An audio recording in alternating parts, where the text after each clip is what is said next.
immunizations, and I want to go over with you some of the illnesses for which we may or may not have immunization, but for which most of it has been conquered.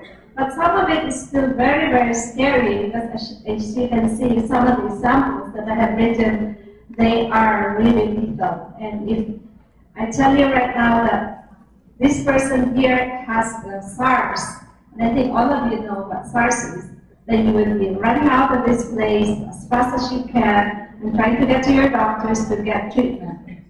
So I want you to be very, very aware. When you come out of this talk, I want you to know why we immunize.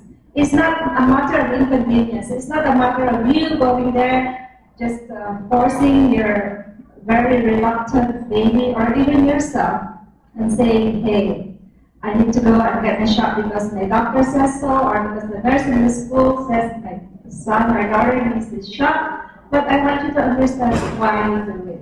Why? And what kind of serious lethal diseases that we fight against with these vaccinations. And also, I want you to be aware that some of these sicknesses have decimated populations, even millions of people worldwide, and even now they can maim and they can cause death to people. It is serious. I call them killer diseases. Right now in Zimbabwe, there's an ongoing cholera epidemic.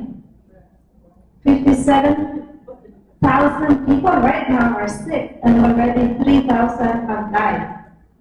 And in the 1908 flu pandemic, none of you remember it, I'm sure, but just take the word of history. Millions of people died as a result of it.